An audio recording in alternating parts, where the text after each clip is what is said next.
선생님, 정말 생강을 머리에 바르면 검은 머리가 다시 나오나요? 그건 사실이 아닙니다. 오늘 검은 머리에 대한 바른 정보를 알려드리겠습니다. 저는 30년 동안 머리카락 색 변화를 연구해온 박사 김도연입니다.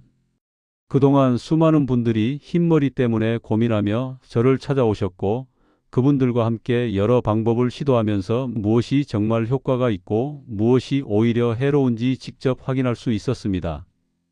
요즘 생강만 바르면 흰머리가 7일 만에 검어진다는 이야기 정말 많이 들리죠? 인터넷에도 관련 영상이 넘쳐나고 주변 지인들도 한 번쯤 시도해 봤다는 분들이 많습니다. 그런데 이 방법 계속 따라 하시면 두피가 훨씬 더 약해질 수 있습니다.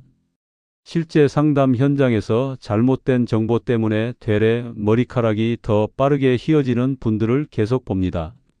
생강팩을 반복해서 바르다가 두피가 붉게 변하고 가려움증이 심해져서 오시는 경우도 있고, 검은 깨나 흑임자만 매일 드시다가 영양 불균형으로 오히려 머리카락이 더 가늘어지는 분들도 계십니다. 염색을 자주 해서 두피가 건조해지고 민감해진 상태에서 또 민간요법을 시도하니 상황이 더 악화되는 거죠. 흰머리는 단순히 색만의 문제가 아닙니다. 머리카락 뿌리에서 색을 만드는 세포가 제대로 일을 하지 못하는 상태입니다. 그 세포가 약해지는 이유는 나이만이 아니라 영양 부족, 혈류 감소, 스트레스, 환경 자극 등 여러 요인이 복합적으로 작용합니다. 그런데 많은 분들이 이런 근본 원인은 살피지 않고 겉으로 보이는 색만 빨리 바꾸려고 하십니다. 특히 민간요법이나 광고성 정보는 단기간에 효과를 본 것처럼 보여주지만 실제로는 일시적인 착시이거나 두피에 자극만 주는 경우가 대부분입니다. 이런 방법들이 계속 퍼지는 이유는 사람들이 빠른 결과를 원하기 때문입니다. 하지만 머리카락 색은 한두 번의 시도로 바뀌는 게 아니라 꾸준한 관리와 생활 습관 개선을 통해 조금씩 변화가 나타나는 영역입니다. 오늘 이 내용 꼭 끝까지 들으셔야 합니다. 여러분이 지금까지 시도했던 방법 중에 오히려 흰머리를 더 빨리 만드는 행동이 무엇인지, 그리고 실제로 색소 세포를 살리는 방법은 무엇인지 정확히 알려드리겠습니다. 잘못된 정보로 시간과 돈을 낭비하지 마시고 과학적 근거와 현장 경험에 기반한 올바른 방법을 배워가시길 바랍니다. 요즘 이런 민간요법 시도해 보신 분 계신가요? 며칠 전 한 분을 상담하게 됐습니다. 올해 71세 되신 고모부께서 요즘 흰머리가 갑자기 많아져서 고민이 크다며 찾아오셨어요. 특히 인터넷에서 본 생강팩을 몇 주 동안 바르다 보니 두피가 뜨겁고 가렵고 붉게 변했다고 하시더군요. 저는 우선 차분히 이야기를 들었습니다. 고모부는 젊을 때는 머리숱도 많고 진한 검은색이었는데 거울을 볼 때마다 속상함이 커진다며 한숨을 쉬셨어요. 자녀들이랑 외출할 때도 흰머리 때문에 스스로 늙어 보인다는 생각이 들어 자신감이 떨어진다고 하셨습니다. 그래서 유튜브에서 생강팩이 효과 좋다는 영상을 보고 바로 시도했는데 처음에는 따끈하니 효과가 있는 것 같았지만 시간이 지날수록 두피가 따갑고 건조해지는 느낌이 강해졌다고 하셨죠. 그래서 저는 고모부의 식습관과 생활 패턴을 하나씩 점검해 보기로 했습니다. 아침은 거르는 날이 많고 점심에는 빵이나 국수 같은 간단한 걸로 때우시고 저녁도 혼자 드실 때는 라면이나 냉동식품으로 해결하는 경우가 많다고 하셨어요. 단백질이나 채소는 거의 드시지 않고 물 대신 커피를 하루에 서너 잔씩 마시는 습관도 있었습니다. 게다가 밤늦게까지 텔레비전을 보시느라 수면 시간도 부족한 상태였죠. 이런 생활 패턴이 지속되면 몸 전체의 영양 균형이 무너지고 그 영양이 머리카락까지 가는 겁니다. 머리카락 색을 만드는 세포도 결국 우리 몸의 일부니까요. 영양이 부족하고 피로가 쌓이면 그 세포들이 제대로 일을 할 수 없습니다. 다행히 작은 습관만 바로 잡아도 좋아질 여지가 충분했죠. 저는 고모부께 두 가지를 제안했습니다. 첫째는 아침에 달걀 1개와 야채를 곁들인 간단한 식사를 챙기는 것, 둘째는 저녁 10시 이전에는 잠자리에 드는 것이었습니다. 생강팩은 당장 중단하고 두피가 진정될 때까지는 순한 샴푸만 사용하도록 안내했습니다. 실제로 두 가지 습관을 바로 잡은 뒤 한 달이 지나니 두피 자극이 줄고 머리카락 뿌리의 색도 조금씩 진해졌다고 하셨습니다. 완전히 검은 머리로 돌아온 건 아니지만 새로 자라나는 머리카락이 예전보다 덜 희게 나온다는 걸 느끼셨다고 합니다.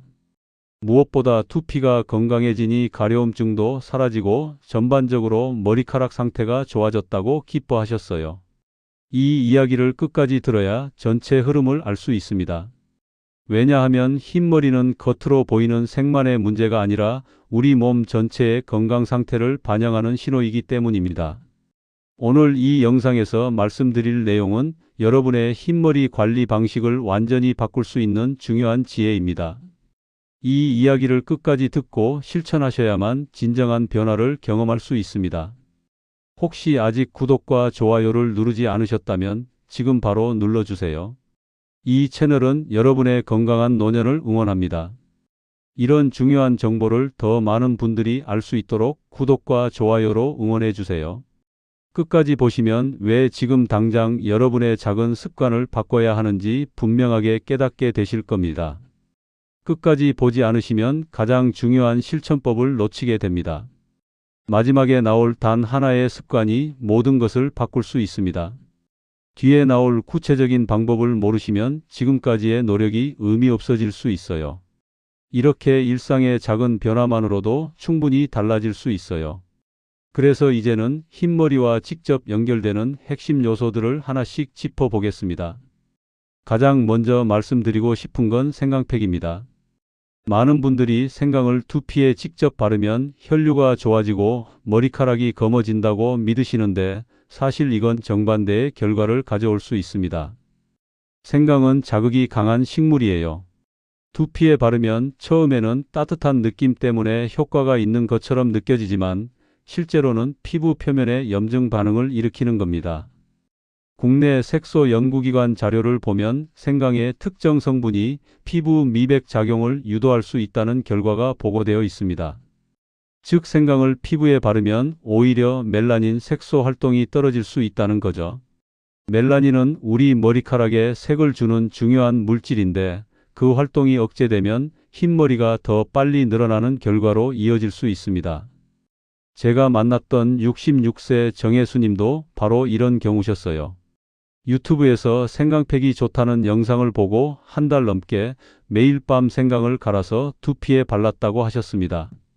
처음 일주일은 따뜻한 느낌이 좋았는데 2주차부터 두피가 붉게 변하고 각질이 생기기 시작했답니다. 3주차에는 가려움증이 심해져서 잠을 제대로 못 잘 정도였고 결국 상담을 받으러 오셨죠. 두피를 확인해 보니 염증이 생기고 모공 주변이 건조해져 있었습니다. 생강은 바르지 말고 따뜻한 차 형태로 섭취하는 쪽이 훨씬 좋습니다. 몸 안에서 소화되어 필요한 성분만 흡수되고 자극 성분은 걸러지니까요. 두피에 직접 닿는 것과는 완전히 다른 방식으로 작용합니다. 특히 두피가 예민하거나 건조한 분들은 생강팩의 자극이 더 크게 나타날 수 있습니다. 민감성 두피를 가진 분이라면 절대 시도하지 마세요. 혹시 생강팩 사용 후 가려움이나 열감을 느낀 적 있으신가요? 만약 그렇다면 지금 당장 중단하셔야 합니다. 두 번째로 많이 오해하시는 부분이 검은 음식만 먹으면 흰머리가 검어진다는 믿음입니다. 검은 콩, 흑임자, 검은 깨를 열심히 드시는 분들 정말 많으시죠? 물론 이런 음식들이 나쁜 건 절대 아닙니다. 다만 색이 검다고 해서 그 색이 바로 머리카락에 전달되는 건 아니라는 겁니다. 한국영양환경의 자료를 보면 검은 콩이나 흑임자가 건강에 좋은 이유는 색깔 자체가 아니라 그 안에 들어있는 단백질, 비타민, 미네랄 같은 영양소 구성 때문이라고 밝히고 있습니다. 검은 색소 자체가 머리카락으로 이동해서 흰머리를 검게 만드는 게 아니라 영양소들이 색소 세포의 기능을 도와주는 방식인 거죠. 70세 문영식님은 인터넷에서 검은 깨가 흰머리에 좋다는 글을 보고 매일 아침 검은 깨죽만 드셨다고 합니다. 한 달, 두 달 지나도 아무 변화가 없어 답답해 하셨어요. 알고 보니 검은 깨만 먹고 다른 음식은 거의 안 드신 거예요. 단백질도 부족하고 비타민도 부족한 상태였죠. 결국 영양 불균형이 생겨서 오히려 머리카락이 더 가늘어지고 윤기도 없어졌습니다. 특정 음식만 고집하지 말고 균형 잡힌 영양 섭취가 필요합니다. 검은 음식도 좋지만 그것만 반복하면 영양 불균형이 생길 수 있습니다. 달걀, 생선, 채소, 과일, 곡물 등을 골고루 드시는 게 훨씬 중요합니다. 혹시 색 때문에 음식 선택을 하신 적 있으신가요? 그렇다면 이제부터는 색이 아니라 영양소를 기준으로 식단을 짜보세요. 세 번째로 주의해야 할 건 잦은 염색입니다. 흰머리가 보이면 바로 가리고 싶은 마음에 2주나 3주마다 염색하시는 분들이 계십니다. 하지만 염색약은 화학 성분이 강해서 두피에 자극을 줍니다. 염색을 자주 하면 색을 만드는 세포 자체가 쉽게 약해집니다. 국내 생활과학 연구팀은 반복 염색이 두피 자극을 높이고 장기적으로 모근 건강에 부정적 영향을 줄 수 있다고 발표했습니다. 염색약 속 화학 성분이 두피 깊숙이 스며들면서 모낭과 색소 세포에 스트레스를 주는 거죠. 그 결과 오히려 흰머리가 더 빨리 늘어나는 악순환이 생길 수 있습니다. 68세 김재천님은 2주 간격으로 염색을 계속하시다가 두피가 건조해지고 각질이 생겼다고 하셨습니다. 처음에는 염색 직후에만 약간 따가운 정도였는데 시간이 지나면서 두피 전체가 민감해지고 심지어 샴푸만 해도 따끔거림을 느끼는 지경까지 갔답니다. 결국 염색을 중단하고 두피 치료를 받아야 했죠. 염색 간격을 넉넉히 두고 두피 보호 관리를 함께 하셔야 합니다. 최소 1달 반에서 2달 정도는 간격을 두시고 염색 전에는 두피 보호 에센스를 바르시거나 염색 후에는 진정 샴푸를 사용하는 것도 좋습니다.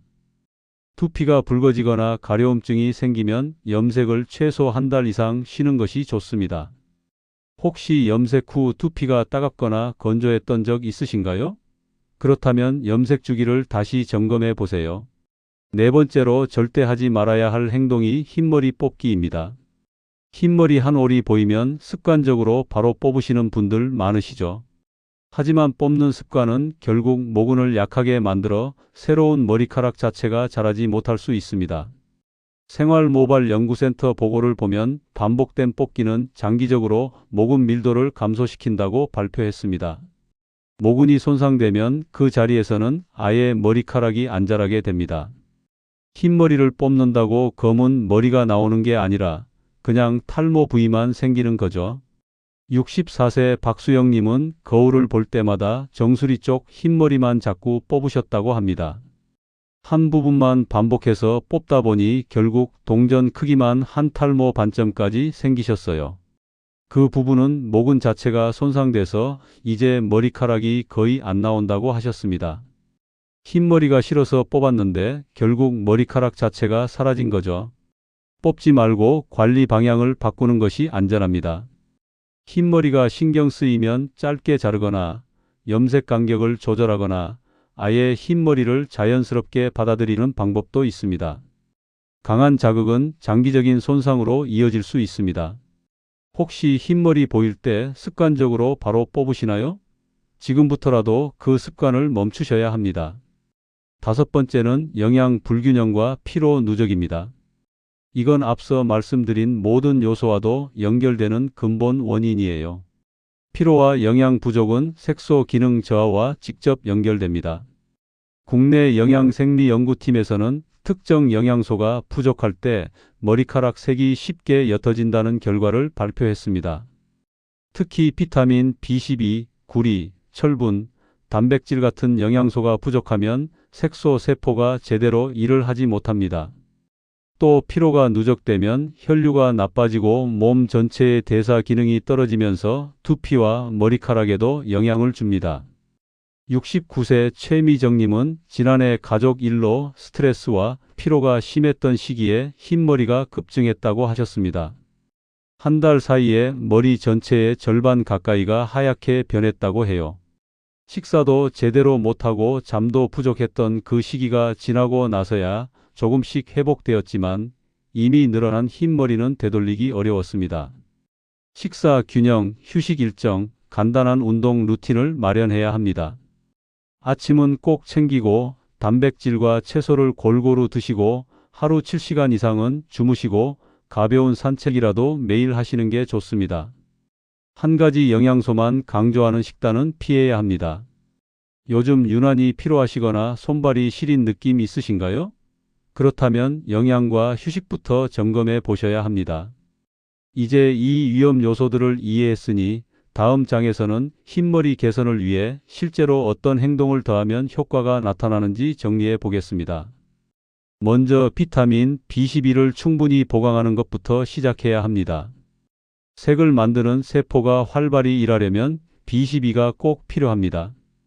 B12는 적혈구 생성과 신경 기능에도 중요하지만 머리카락 색소 세포에도 직접적인 영향을 줍니다.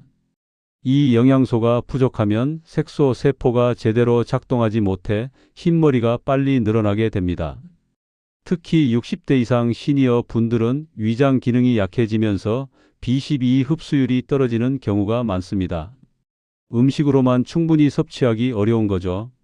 편식이 심하거나 채식 위주로 드시는 분들은 B12가 더 부족할 가능성이 높습니다. 달걀, 생선, 조개류, 유제품 같은 동물성 식품에 B12가 풍부하게 들어 있습니다. 하루 한 번 이런 음식을 식단에 포함하시고 필요하다면 영양제로 보충하는 것도 좋습니다. 약국에서 B12 영양제를 구입하실 때는 하루 권장량을 확인하시고 과다 섭취는 피하세요. 하루 식사 중 B12를 챙기는 시간이 있으신가요?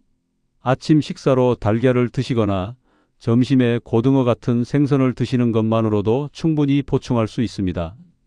매일 같은 메뉴가 아니라 다양한 식품으로 골고루 섭취하시는 게 중요합니다. 두 번째는 구리 섭취입니다. 구리는 색소 효소의 재료 역할을 합니다. 멜라닌을 만드는 효소가 제대로 일하려면 구리가 꼭 필요해요. 구리가 부족하면 아무리 다른 영양소가 충분해도 색소가 제대로 만들어지지 않습니다. 구리는 견과류, 조개류, 콩류, 버섯, 다크 초콜릿 같은 음식에 많이 들어 있습니다. 하루 한 줌의 호두나 아몬드, 일주일에 서너 번 정도 조개탕이나 콩 요리를 드시면 구리를 충분히 섭취할 수 있습니다. 다만 과다 섭취는 피로와 소화 불편을 유발할 수 있으니 적당량을 지키는 게 중요합니다. 견과류는 간식으로 드시기 좋고 조개류는 국이나 찌개로 드시면 맛도 좋고 영양도 챙길 수 있습니다. 콩류는 두부, 된장찌개, 콩나물 등 다양한 형태로 드실 수 있죠. 견과류나 콩류는 얼마나 자주 드시나요? 일주일에 3회에서 4회 정도는 드시는 게 좋습니다. 세 번째는 두피 혈류를 개선하는 겁니다. 혈류가 줄면 필요한 영양이 모근에 전달되지 않습니다. 아무리 좋은 영양소를 섭취해도 두피까지 도달하지 못하면 소용없는 거죠. 특히 나이가 들면서 혈액순환이 자연스럽게 느려지기 때문에 의식적으로 두피 혈류를 개선하는 노력이 필요합니다. 두피 마사지는 간단하면서도 효과적인 방법입니다. 밤마다 5분 정도 손가락 끝으로 두피를 천천히 눌렀다 떼는 동작을 반복하세요. 강하게 누를 필요는 없습니다. 살짝 압력을 주면서 원을 그리듯 문지르는 느낌으로 하시면 됩니다. 앞머리부터 정수리, 뒷머리까지 골고루 마사지하세요. 너무 강한 압력은 오히려 두피를 자극할 수 있으니 부드럽게 하는 게 중요합니다. 손톱으로 긁지 말고 손가락 끝 지문 부분으로 눌러주세요. 샴푸할 때도 마찬가지로 두피를 부드럽게 마사지하면서 씻으시면 혈류 개선에 도움이 됩니다. 잠들기 전 두피를 가볍게 만져본 적 있으신가요? 저녁 시간 텔레비전 보시면서 5분만 투자해도 충분합니다. 꾸준히 하시면 두피가 부드러워지고 머리카락에도 윤기가 돌기 시작합니다. 네 번째는 자외선 차단입니다. 자외선은 색을 옅게 만드는 환경 자극 중 하나입니다. 햇빛에 오래 노출되면 머리카락 표면의 색소가 파괴되고 두피도 건조해지면서 색소 세포 기능이 떨어집니다. 특히 여름철이나 야외 활동이 많은 날에는 더욱 주의해야 합니다. 강한 햇빛 아래 오래 머물면 두피 건조가 심해지고 그 결과 비듬이나 가려움증도 생길 수 있습니다. 두피가 건강해야 머리카락도 건강하니까 자외선 차단은 꼭 필요합니다. 산책하실 때, 장 보러 나가실 때, 외출하실 때는 책 넓은 모자를 꼭 착용하세요. 모자가 불편하시면 양산을 쓰는 것도 좋습니다. 특히 오전 10시에서 오후 3시 사이는 자외선이 가장 강한 시간대니까 이 시간에 외출하실 때는 반드시 모자를 챙기세요. 낮 시간 밖에 나갈 때 모자를 챙기시나요? 모자 하나로 두피 건강을 지킬 수 있습니다. 요즘은 자외선 차단 기능이 있는 모자도 많이 나오니 한 개쯤 장만해 두시면 좋습니다. 다섯 번째는 체온 관리입니다. 체온이 낮아지면 두피 혈류가 줄어 색소 전달이 더 느려집니다. 손발이 차가운 분들이 흰머리가 더 빨리 늘어나는 경향이 있는 이유도 바로 이 때문입니다. 몸이 차가우면 혈액순환이 나빠지고 그 영향이 두피까지 미치는 거죠.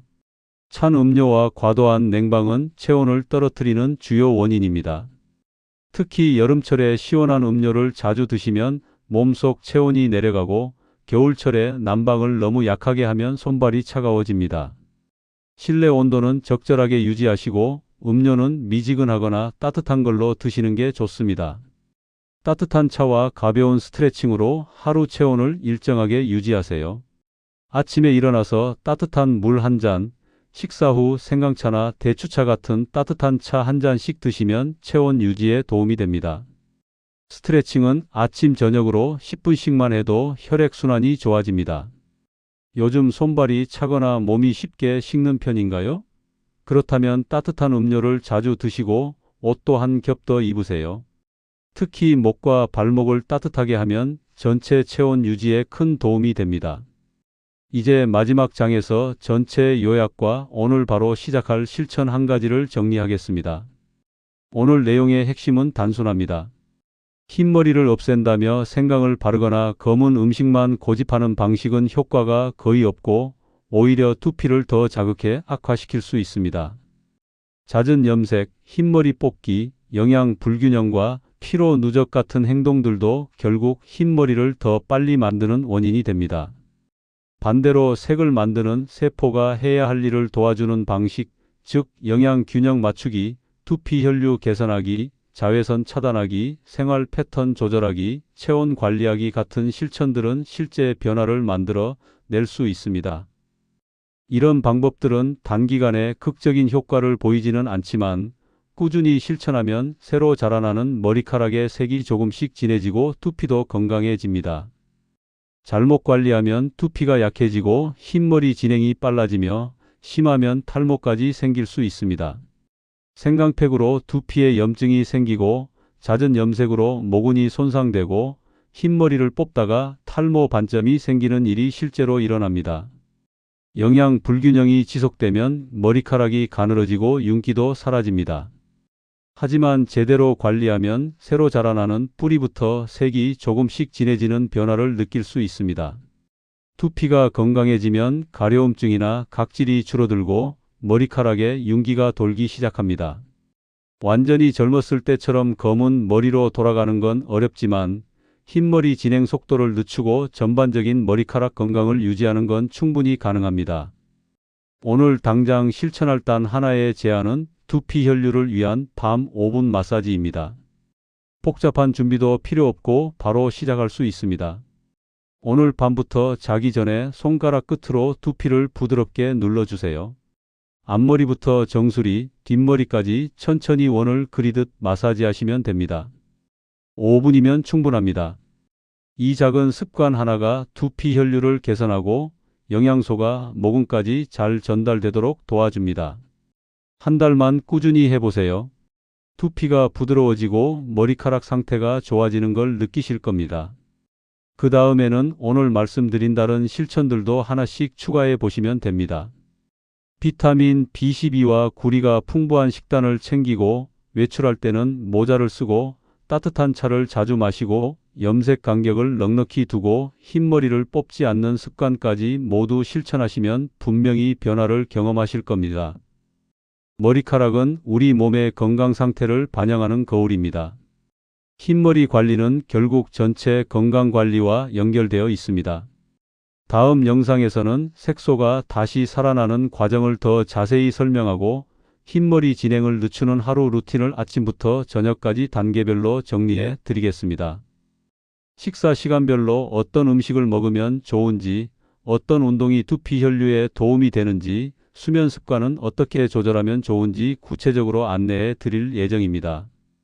또 실제로 흰머리 관리에 성공한 분들의 사례와 그분들이 어떤 루틴을 실천했는지도 함께 소개해 드리겠습니다. 나이와 상관없이 누구나 따라할 수 있는 쉬운 방법들만 모아서 정리할 예정이니 다음 영상도 꼭 챙겨보시길 바랍니다. 여러분은 오늘 내용 중 어떤 부분이 가장 와닿으셨나요? 생강팩의 위험성이었나요? 아니면 영양 균형의 중요성이었나요? 댓글로 여러분의 생각을 나눠주세요. 혹시 지금까지 시도했던 민간요법이 있다면 그 경험도 함께 공유해 주시면 다른 분들께 큰 도움이 될 겁니다. 여러분의 이야기를 기다리고 있겠습니다.